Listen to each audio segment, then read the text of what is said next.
Hello students, welcome to your geography class. In today's class we will start a new chapter, that is rocks. Okay. So in the beginning of the chapter we will get some new terms. The first one is lithosphere. So what is lithosphere? Lithosphere means a layer which is made up of rocks. Okay, we know that our earth is made up of three layers, or our earth has got three layers. The outermost layer is known as crust, or the uppermost layer is known as crust, followed by mantle, and then the innermost one is core. So this outermost layer or the crust, which is made up of different kind of rocks and minerals, that is also known as lithosphere. Okay, so this lithosphere is present within the continents and within the oceans or seas also.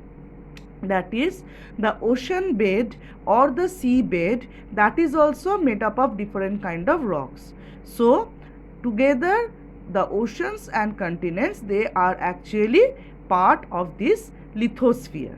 Now this lithosphere can be made up of different kind of rocks and minerals. Okay, rocks are actually inorganic, solid, naturally occurring substances. A rock can be made up of one single mineral or a combination of many minerals. Okay, similarly, minerals are also naturally occurring substances available in our earth. Okay, so here in this part in your textbook, they have given a difference or distinguish between rocks and minerals, so which is very important, I suppose, and you have to go through it. So they are saying, I am first of all reading this and then I will explain it one by one. Okay, don't worry. So the first point that have been discussed in the textbook is rocks are solid combinations of more than one mineral occurring naturally.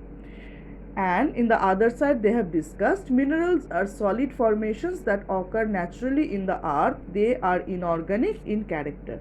So though it is a difference or it is a comparison between rocks and minerals, so we can say that both rocks and minerals, both are inorganic in nature and both are available in the earth surface, or both are available in our earth naturally. Okay, that is, human beings, they are not creating rocks or minerals. They are found naturally in the earth surface and both of them are inorganic in nature. Now the next point that have been discussed within rocks, they do not have a unique chemical composition or a crystalline structure. Okay, so rocks may have a physical composition, a physical property, but they do not have any definite chemical composition, or most of the rocks, they do not have crystalline structure. A very few of them have. Similarly, in the other side, they have discussed that minerals have a unique chemical composition and also a crystalline structure. So in that way, minerals are different than rocks. That is, most of the minerals have a definite chemical composition and they are actually crystalline in structure. Now the third point of difference is that rocks are classified into three primary groups: igneous, sedimentary and metamorphic. Similarly, minerals can also be grouped into silicates, sulfides, carbonates and metallic minerals. So these are the categories of rocks and minerals. Broad classification. In rocks, we can say they are mined to extract minerals. Such rocks are called ores. For example, we can give the example of iron ore. Okay, so these kind of rocks, they are extracted, they are mined for extracting minerals from them. In the other side, we can say that minerals have immense commercial value. That is, minerals have different usable properties. Next point of difference, rocks contains minerals like magnetite, quartz and feldspar. Igneous rocks are formed through volcanism.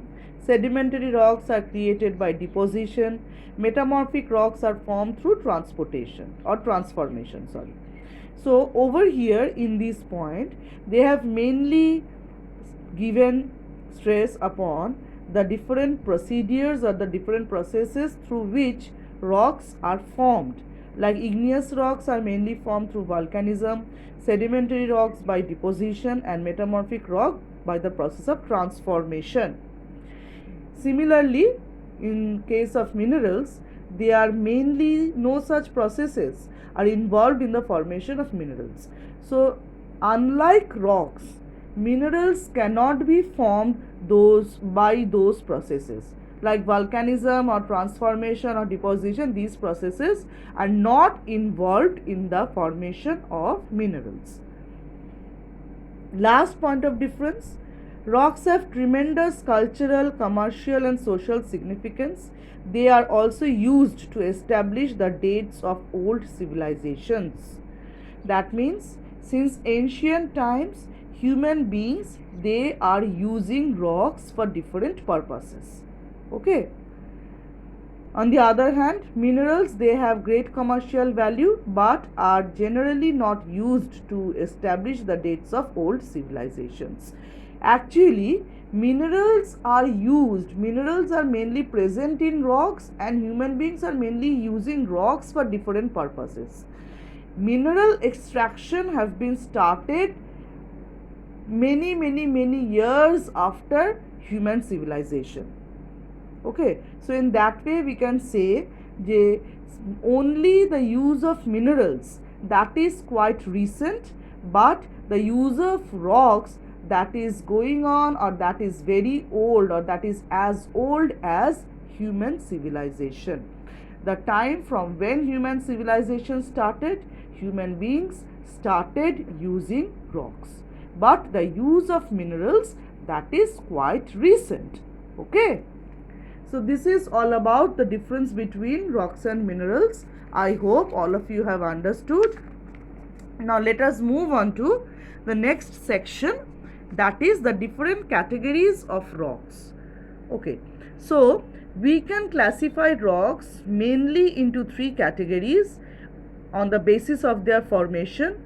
The first one is the igneous rock, the second one is the sedimentary rock, and the third one is the metamorphic rock.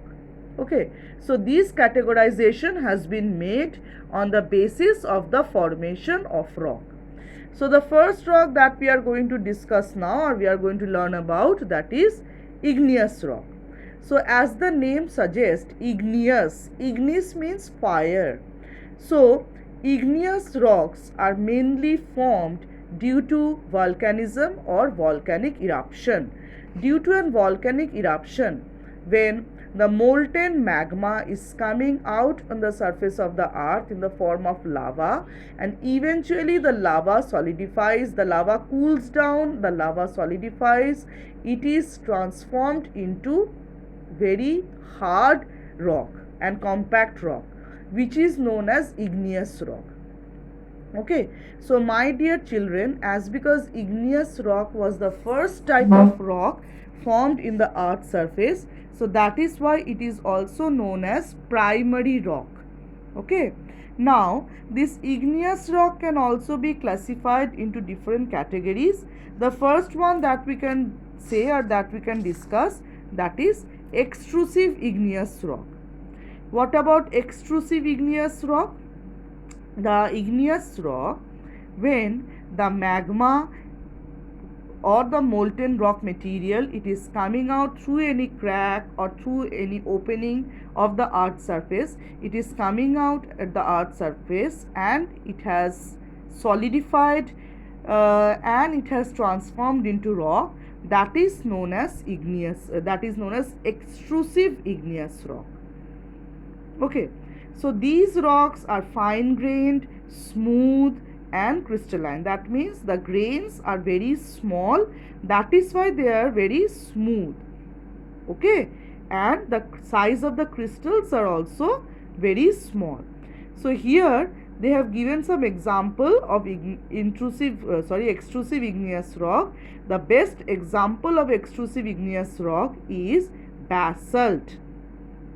Okay, and there is a place in our India which is the Deccan Trap region or the Deccan Plateau region, which is made up of basaltic igneous rock. Okay, now the next variety or next type of igneous rock, that is intrusive igneous rock. Sometimes what happens, igneous rock, the lava or the magma from which the igneous rock will develop or from which the igneous rock will form, they are actually not coming out in the earth's surface. They are remaining within the earth's surface, within the crack or fissure of the earth's surface. Gradually or very slowly they are cooling down and they are solidifying and they are forming rock. So that type of igneous rock is known as intrusive igneous rock. As because these type of igneous rocks, they remain within the earth's surface, they are not coming on the earth's surface or they are not coming outside the earth's surface, they are actually remaining within the earth's surface or inside the earth's surface. That is why they are cooling down very slowly, and the grains of this kind of igneous rocks are very big. They have a coarse texture, as because their cooling procedure is very slow. That is why they are having very large grains, coarse grains, and the texture is also very coarse. This kind of igneous rocks, they are also known as plutonic rocks. Why? Because they are formed at great depths, and sometimes they are also known as abyssal rocks. So once again I am repeating this, the intrusive igneous rock, they are known by other names also, like plutonic rock or abyssal rock. Sometimes these kind of rocks, they are having different kind of shapes or they are forming different kind of shapes, and on the basis of these kind of shapes, they can also be known as dike, sill, laccolith, lopolith or phacolith. Let me tell you, when the igneous rocks, this kind of intrusive igneous rock, they are actually forming large layers of igneous rock inside the earth's surface in the form of the lens of the eye. They are known as lopolith or phacolith. So suppose this intrusive igneous rock, the lava or the magma, they have formed such a big layer of igneous rock which resembles the shape of the lens of the eye. In that case, this kind of intrusive igneous rock will be known as lopolith or phacolith, when they are actually assuming the shape of a saucer or a plate. Okay, the plate that we usually use in our house, so that kind of for eating, so that kind of plate, so that is known as, those kind of igneous rocks or intrusive igneous rocks are known as laccolith. Sometimes they are forming vertical layers, sometimes they are forming horizontal layers, and they are known as dikes and sills. So just like basalt is the best example of extrusive igneous rock, similarly granite is the best example of intrusive igneous rock.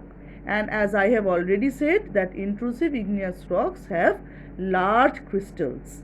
Now this classification, this extrusive igneous rock and intrusive igneous rock, this classification has been made on the position of the magma where it is solidifying. Okay, now the next categorization, that is acid igneous rock and basic igneous rock. This categorization we will be made, or this categorization has been made on the basis of the chemical composition of the igneous rock. So I repeat, children, that extrusive igneous rock and intrusive igneous rock, this classification has been made on the basis of the position of the magma, whether the magma is outside the earth's surface or whether the magma is within the earth's surface. If it is within the earth's surface, it is intrusive igneous rock. If it is outside the earth's surface, it is extrusive igneous rock. Now the next categorization, that is acid igneous rock and basic igneous rock. This categorization of igneous rock has been made on the basis of the chemical composition of the rocks. Okay, so in case of acid igneous rock, we can say that these kind of igneous rocks, they contain high percentage of silica and lesser percentage of basic oxides. But the basic igneous rocks, they are containing lesser percentage of silica and higher percentage of basic oxides. Now the next point of difference, so if you learn in this way, you can also make a differentiation also between the acid igneous rock and basic igneous rock. So I am trying to make you people understand in that way only. Okay. So now the next point of difference between acid igneous rock and basic igneous rock is that the acid igneous rocks are lighter in color and they are less dense, or they have less density. But the basic igneous rocks, they are darker in color and they have higher density. Now we can give some examples, or another point of difference is for acid igneous rock, they are hard and porous in texture, but the basic igneous rock, usually they are fine textured and smooth. Okay, and as the acid igneous rock, the magma erupts is viscous in nature, thus it flows for a short distance before it solidifies. And in case of basic igneous rock, the magma erupts is less viscous, thus it flows for a long distance before it solidifies. So children, we have to understand the meaning of the term viscose, or what is viscosity. Viscose means if something is in a jelly-like stage, something which is not solid, which is not liquid, but in a jelly-like stage. Okay, so this acid igneous rocks, the magma is more viscose. Okay, or it is in a jelly-like stage. So the magma cannot flow for a longer distance. The magma flows for a short distance. But in case of basic igneous rock, it is less viscose. So it is more of liquid. The magma is more of liquid. The consistency is less. So that is why the magma flows for a long distance. For acid igneous rock, the best example is granite. For basic igneous rock, the best example is basalt. Now, the next portion today that we are going to discuss, that is characteristics of igneous rocks. So, the first thing, or the most important thing in case of igneous rock, that is, we can say that they do not have layers. That is why igneous rocks are also known as unstratified rocks. Strata means layer. As because igneous rocks, they do not have any layer within them, so they are also known as unstratified rocks. If we compare all the different kind of rocks like igneous rock, sedimentary rock and metamorphic rock, we can say that igneous rocks are the hardest possible ones. So they are very hard, compact and massive, or rather very big. They contain crystals. So that's why when we were discussing the difference between rocks and minerals, I said that few rocks contain crystals. Okay. Now the next point of importance that we can discuss, that is they are impermeable in structure as they have no pores. So what is the meaning of this term impermeable? Mostly these igneous rocks, they have no holes or pores in them. So that is why they do not allow water to pass through them. As because they don't have any holes or pores in them, so water cannot pass through it. So that is why they are considered as impermeable. Okay. and they do not have fossils in them because they are formed at very high temperature, so they do not contain fossil in them. They are rich in minerals as they are volcanic in origin, and they allow